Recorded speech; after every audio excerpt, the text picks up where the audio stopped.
Magandang hapon na naman sa inyo mga suki naming tagapakinig. Narito na naman po ang inyong lingkod, Kuya Peles. At ako pong muli inyong makakasama sa loob ng kalahating oras.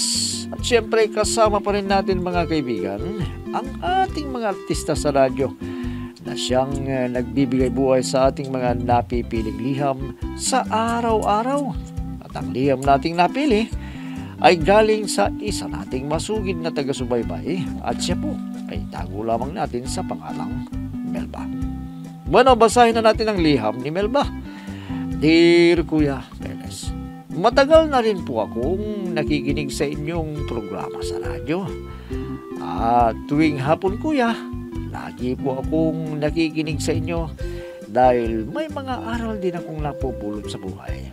Lalo na kuya, sa mga pinapayuhan ninyo. Kaya po ako lumiham sa inyo kuya dahil may problema din akong dapat ihingi ng payo. Itago na lamang po ninyo ako sa pangalang Melba. 45 taong gulang at may isa po akong anak pero wala akong asawa. Para malinaw sa inyo kuya, ganito po nagumpisa ang aking problema, Kuya Peles.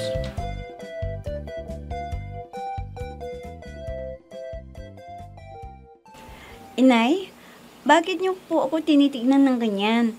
May dumi po ba sa mukha ko? Wala naman anak. Bakit niyo ako tinitingnan ng ganyan? Iniisip ko lang kasi, mula nang iniwan tayo ng tatay mo, hindi ko na naibigay sa iyo ang magandang buhay. Ano ba naman kayo, inay? Maayos naman ang pagpapalaki ninyo sa akin, ha? Wala kayong pagkukulang sa akin, inay. Kahit nga mag-isa lamang kayong pinalaki niyo ko. Ang ibig kong sabihin, anak, kung hindi tayo sana iniwan ng tatay mo, mas mabibigyan ka namin ng magandang buhay. Bakit po ba, inay? Anong nangyari? Napikot kasi ang itay mo noon. 2 kaming nililigawan niya noon. Ay, ganun po ba? Oo, anak. Kaya mula noon, hindi na kami nagkita. Alam ba niya na nabuntis kayo noon? Yun ang pagkakamali ko. Hindi ko nasabi sa kanya. Nasaan na ngayon ang tatay ko, inay? Wala na akong balita hanggang ngayon, anak eh. Sana man lang, inay. Makilala ko siya. Nika? Oo, inay. Gusto ko lang siyang makilala. Yun lang.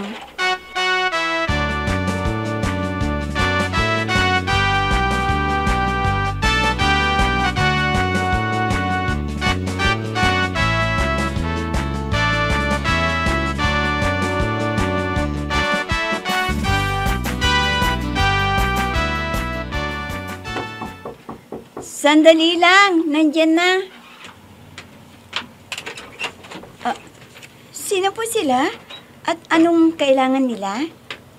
Ako si Rudy. Nandito ba ginay mo? Wala po sila eh. Kanina pa sila umalis. Baka matagalan pa po silang umuwi.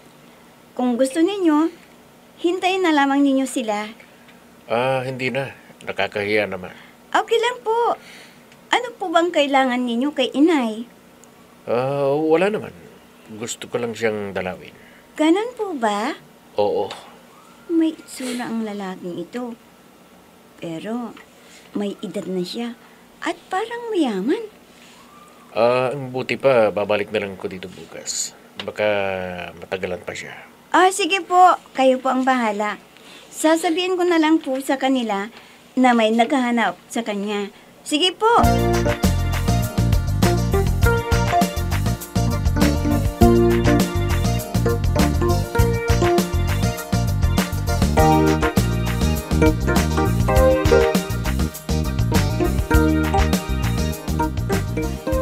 Inay, hindi nyo na inabutan. May naghahanap po sa inyo kanina. Ganun ba? Sino daw? Rudy daw ang pangalan. Yun ang sinabing pangalan niya, inay. Rudy. Rudy? Rudy? Oo. Naalala ko na. Si Rudy, yung dati kong manliligaw noon. Kayo, inay, ha? May itinatago pala kayo. Siya yung nanligaw noon sa akin. nang wala pa kami ng tatay mo. Mukhang mayaman siya, inay. Ano bang trabaho niya? Naku anak, galing Saudi yun. Pabalik-balik siya doon. Ganun po ba, inay? Oo, at balita ko, hindi na nag-asawa. Matandang binata na siya, anak.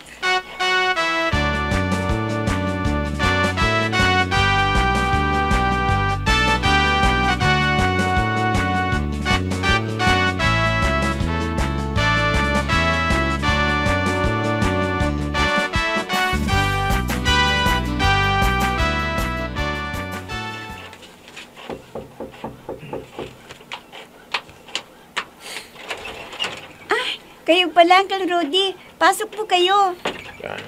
Salamat. Sige, maupo kayo. At tatawagin ko po ang inay ko. Sandali lang po. Sige, okay lang. Salamat. Nay! Nandito po si Uncle Rudy! Oo, nandyan na ako. Magandang umaga sa iyo, Melba. Ikaw pala, Rudy. Kumusta ka na? Hindi ka pa rin kumukupas. Ang ganda mo pa rin. Ay nako, Rudy. Matanda na ako. Ano ka ba? Kumusta ka naman? Balita ko ang yaman mo na. Hindi naman. Siya nga pala. Bakit ka nagpunta dito? Alam mo, balita ko, iniwan ka pala ng nakabuntis sa iyo. Bakit? Ano bang nangyari? Napikot kasi si Upong ng babaeng may gusto sa kanya. Ang bilis nga ng pangyayari Kaya yun, hinayaan ko na siya. Kung ganun, meron na akong pagkakataong muli na buhay ng naudlot nating pagmamahalan noon.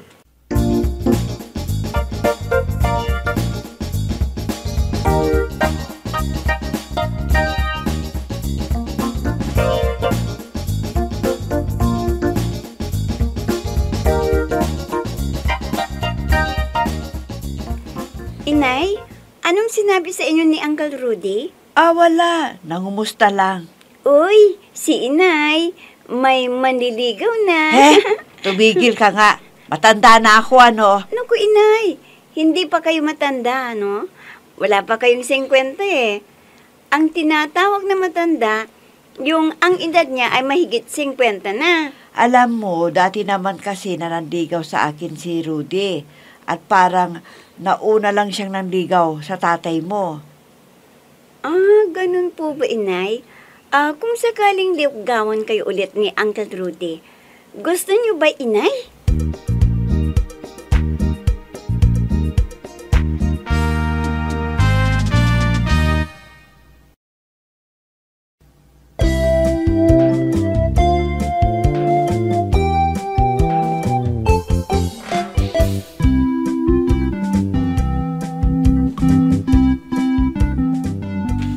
Nabigla ako nang tanungin ako ng aking anak kuya kung gusto ko pang magpaligaya. At sa totoo lang kuya, ay hindi ko naranasan ang matagal na relasyon dahil nang magkasintahan pa lang kami ng ama ni Nika na anak ko, ay napikot na siya. At si Rudy naman, nang mga panahong yung kuya, ay nag-ibang bansa na siya. At papalik-balik na siyang pumupunta sa Saudi. At hindi na siya nag-asawa, kuya. At ngayon ay bumabalik siya nang mabalitaan niya na wala akong asawa. At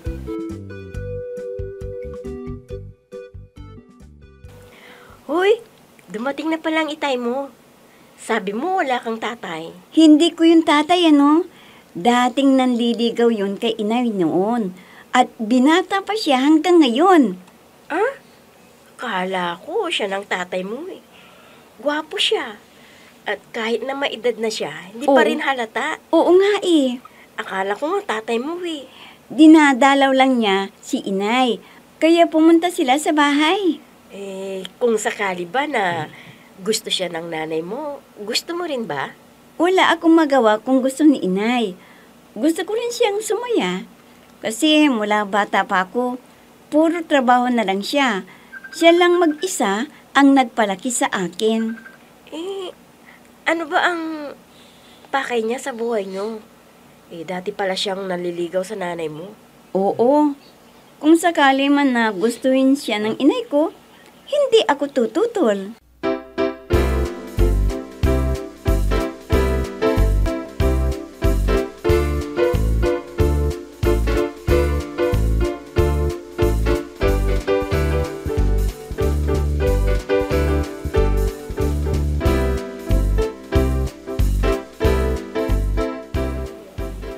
Ano, Melba? Napag-isipan mo na ba ang sinabi ko sa'yo? Matanda na tayo.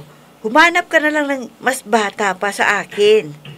Pero, ikaw pa rin ang tinitibok ng puso ko, Melba. Hindi ka na magkakaroon ng anak kung ako ang gugustuhin mo. Pero kung mas bata pa, siguro magkakaroon pa kayo ng anak. Hindi, Melba. Ikaw ang gusto ko. Ganito na lang, Rudy. Tutal, dalaga na yung anak ko. Siya na lang ang pakasalan mo. Tutulungan kita. Masyado pang bata ang anak mo para sa akin. Kaya ikaw ang gusto ko. Rudy?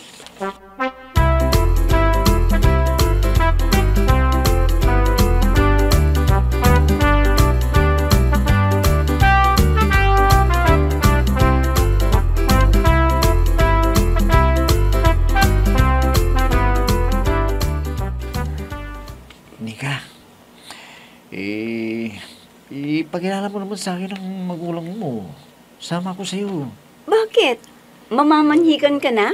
Bakit gusto mong makilala ang magulang ko? Hindi naman. Yun naman pala eh. Masyado pang maaga, Boyet.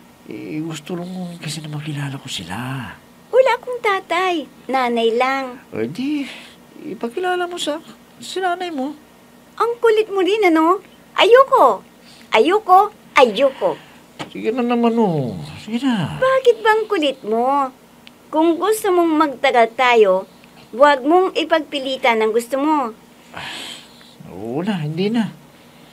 Bakit pakilala mo ng magulang mo eh. Pinagdadamot mo pa.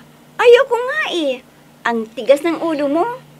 Sige, umuwi na nga tayo. Baka iwan mo pa ako dito eh. Mabuti pa nga. Dahil naiinis na ako sa'yo. Siya, huwag ka na magalit. Sige na, papangit ka niyan kapag nagagalit ka. Kung gusto mong makilala ang inay ko, maghintay ka kung kailan ko gusto. Nika.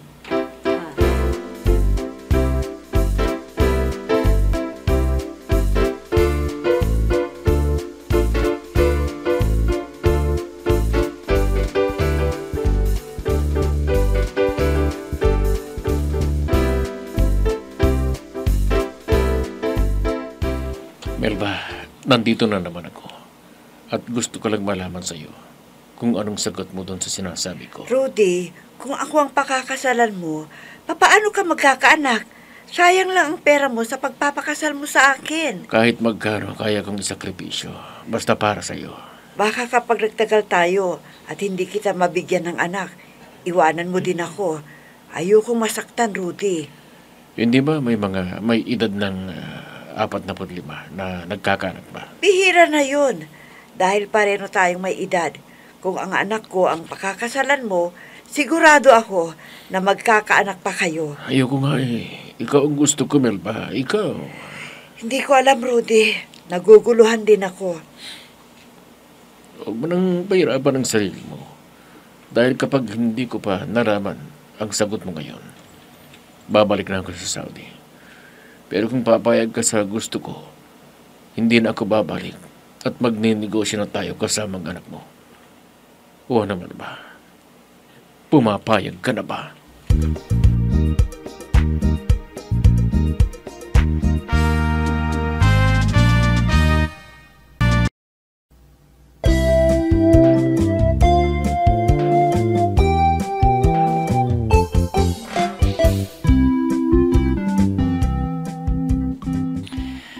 Sa pagbabakasyon na muli ni Rudy Kuya, ay nalaman niyang wala pa akong asawa at dinalaw niya ako sa bahay. Matagal ding panahon, Kuya, na hindi kami nagkitang dalawa. Kung ako lang sana ang masusunod, talagang ayaw ko na dahil may edad na rin ako. 45 anyos ko na, kuya. Sinabi ko rin na ang anak ko na lang para magkaanak pa sila. Pero ayaw niya. Ano po ba ang dapat kong gawin, kuya? Dahil nagpupumilit siya, kuya, na sana ay magkatuluyan na kaming dalawa ngayong wala lang sa gabal. Ano po ba ang dapat kong gawin? Sana po ay matulungan niyo ko, kuya, sa aking inilapit na problema. Lubos na gumagalang, Melba. Alam mo, Melba, walang matanda sa pag-ibig.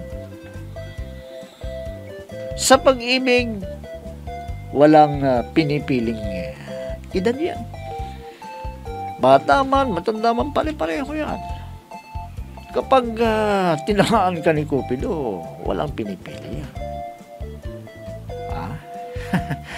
Bakit ba ayaw mong pumayag? Sa gustong mangyari ni Rudy. Ang ipinagpipilitan mo yung anak mo. Ang bata-bata pa naman yung anak mo para sa kanya. Paano kung ayaw din ng anak mo? Dahil mayroon din siyang kasintahan. Mahirap yung iniisip mo na pati anak mo pinagsusursulan mo dyan. Kay Rudy na may edad na. Kaya talaga ang nababagay. At hindi mo rin alam kung yung balak mo na paligawan yung anak mo kay Rudy, papayag siya. Hindi mo na kailangan na isakripisyo ang anak mo dyan. Dahil lang sa pagbabalik ni Rudy sa buhay mo. Pag-isipan mo mabuti yan. Sa palagay ko naman napakabait na tao yung si Rudy. Ano pang hinahanap mo? Kaya nga nagpakatandang binata yan dahil nabigo sa'yo. Lumayo pala yan, nagtrabaho sa ibang bansa, pabalik-balik. Sigurado akong may ipon na yan, malaking ipon niya. Siguro hindi na iisip yung magkaanak pa kayo. Gusto lang niya buhayin ang laulot na pagmamahalan ninyo noon na hindi natuloy. Dahil nga, maaga siyang umalis dahil nadismaya, dahil may naligaw sa yung una. Kaya kung ako sa'yo, Melba, abay pumayag ka na sa gustong mangyari ni Rudy.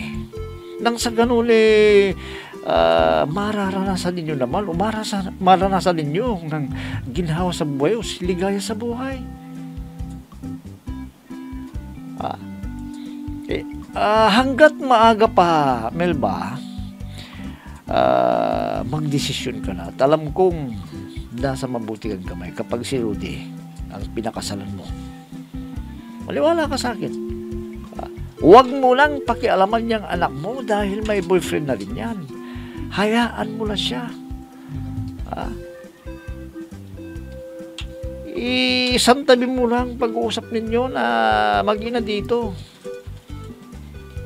Pabayaan mo siya. Meron din sariling pag-ibig eh. Bata pa yan. Ngayon, kailangan mo lang mag-desisyon sa lalong madaling panahon dahil kapag nakabalik yan si Rudy sa ibang bansa, maaaring ito na yung huling pagkakataon ninyo. O huling pagkakataon na para magpakita sa sayo.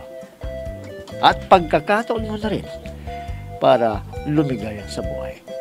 Sige ka, baka magsisi ka sa bandang huli, Melba. Kaya magdesisyon ka na hanggat maaga pa. Bueno, yan na lamang ang masasabi ko sa iyo, Melba, at naway kahit papaano ay napayuhan kita sa iyong inilapit na problema. Bueno mga kaibigan, hanggang bukas na muli sa ganito ring oras at timpilan, inyong abangan at pakinggan ang programang Peles at your service.